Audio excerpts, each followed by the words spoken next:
Question du jour. Supposons que vous êtes en train de prendre votre repas dans un pays qui a pleinement implémenté la charia. Alors que vous êtes sur le point de prendre une autre bouchée de votre délicieux falafel, vous entendez un homme à la table d'à côté dire « Mohamed était un homme noir. Qu'allez-vous faire ?» Allons le découvrir. Aujourd'hui, la plupart des gens ont entendu parler des lois de la charia sur le blasphème. Nous avons vu des reportages sur les peines encourues pour avoir critiqué ou vous être moqué de Mohamed dans des endroits comme le Pakistan. Les lois de la charia sur le blasphème, pour avoir critiqué Mohamed, sont basées sur la réponse de Mohamed aux critiques. Il a ordonné à ses disciples de les tuer.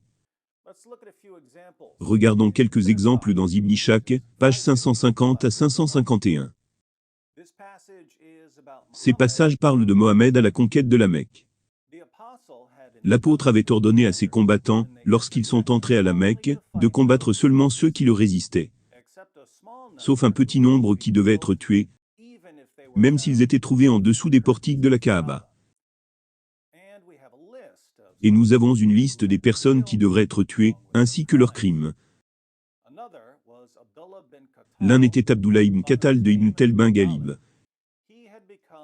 Il était devenu musulman, et l'apôtre l'avait envoyé collecter les impôts des pauvres, en compagnie d'un des Ansars. Il avait avec lui un esclave affranchi qui le servait. Il était musulman. Quand ils s'arrêtèrent, il ordonna à ce dernier de tuer une chèvre pour lui, et de lui préparer un repas, et ils partirent s'endormir. Quand il s'est réveillé, l'homme n'avait rien fait. Alors il l'a attaqué, le tua, et l'a apostasié. Ce type a été condamné à mort, parce qu'il était un meurtrier, et un apostat. Mais regardez qui est le prochain sur la liste des personnes à faire mourir, de Mohamed. Il avait 2 filles chanteuses, Fartana et son amie, qui avaient l'habitude de chanter des chansons satiriques sur l'apôtre. Alors il ordonna qu'elles devaient être tuées avec lui. Mohamed a condamné ses filles à mort pour s'être moqué de lui. Un autre était Al-Huwayrith ibn Nukayd ibn Wahb ibn Abban Kuzei, un de ceux qui avaient l'habitude de l'insulter à la Mecque.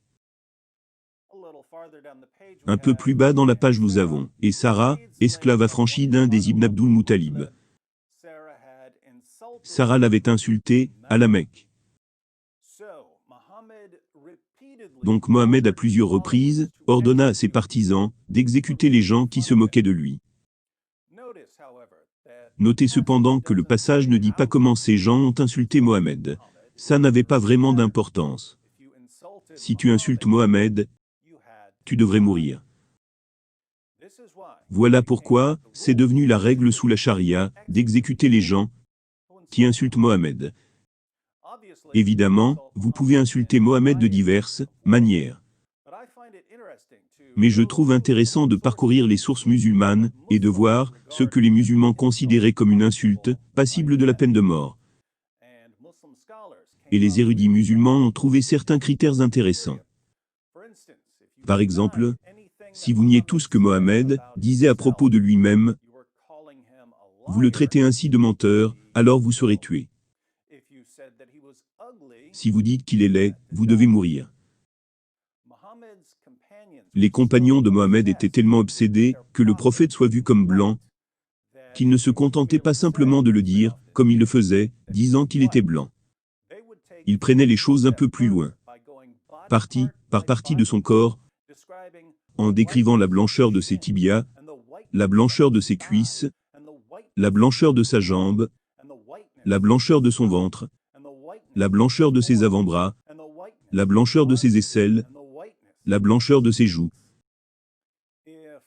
Et si les compagnons de Mohamed étaient si obsédés par la blancheur épique de Mohamed, c'était clairement une insulte que de prétendre à tort qu'il était noir. Et c'est exactement ce que les érudits musulmans ont conclu. Ainsi, nous lisons dans Qadiliya, Ash-Shifa, l'un des livres les plus populaires et les plus respectés de l'islam, sur la vie et les enseignements de Mohamed, page 287. Ahmad ibn Sulayman, les compagnons de Sanoun, a dit « Quiconque dit que le prophète était noir, était tué. » Le prophète n'était pas noir. Qualifier Mohammed d'homme noir était passible de la peine de mort. Les apologistes musulmans répondent à cette citation en soulignant que, dans le contexte, les châtiments dans cette section de Ash-Shifa sont pour avoir dit quelque chose de faux sur Mohammed. Selon cette interprétation, ce n'est pas que ce soit mauvais d'être noir. C'est que Mohammed n'était tout simplement pas noir, il était blanc. Ainsi, un homme qui dit que Mohammed est un homme noir serait tué. Non pas parce que c'est une insulte de traiter quelqu'un de noir, mais seulement parce que c'est un crime de dire quelque chose de faux à propos de Mohammed. Je vois deux problèmes dans cette réponse. Premièrement, la section de Ash-Shifa en question dit certes, pour savoir si quelqu'un qui traite Mohammed de menteur est un apostat ou un hérétique. Cela signifierait que traiter Mohammed de noir, c'est le traiter de menteur, auquel cas nos amis musulmans nous disent, soit les hommes noirs sont des menteurs, soit ils nous disent que Mohammed a prétendu ne pas être noir. Je peux penser à un passage où Mohammed dit qu'il n'est pas noir, alors nos amis musulmans doivent prétendre que les noirs sont des menteurs. Deuxièmement, nous trouvons le même châtiment mentionné dans une autre session de Ash-Shifa. Nous lisons à la page 275. Ahmad ibn Abi Sulayman, le compagnon de Sanoun, a dit « Quiconque dit que le prophète était noir, devrait être tué. » Ce châtiment est consigné dans une section intitulée « Le jugement de la charia » concernant quelqu'un qui maudit ou méprise le prophète. Donc si vous qualifiez Mohammed d'homme noir, soit vous êtes en train de le maudire, soit vous êtes en train de le dénigrer, ou les deux. C'est lequel, les musulmans? Pour en revenir à notre question du jour. Si vous êtes en train de prendre votre repas, dans un pays qui a pleinement implémenté la charia, et que vous entendez un homme à la table d'à côté, dire que Mohammed était un homme noir, qu'allez-vous faire? Si vous êtes un pieux musulman, vous témoignez contre lui, pour l'amener à être décapité, pour avoir maudit, et ou dénigrer votre prophète blanc. Une sagesse vraiment infinie d'une religion à laquelle Malcolm X, et Mohamed Ali, et d'innombrables autres, qui n'ont jamais pris la peine de lire ces sources, se sont convertis, en raison de son accentuation merveilleuse, mais imaginaire, sur l'égalité raciale. Jusqu'à la prochaine fois, cliquez sur le bouton j'aime, abonnez-vous, cliquez sur la cloche pour être notifié. Et regardez l'une de ces vidéos. Les musulmans en particulier devraient vouloir apprendre tout ce qu'ils peuvent sur le prophète qui était plus blanc que Taylor Swift et une tempête de neige, afin d'éviter d'être exécutés pour l'avoir nié.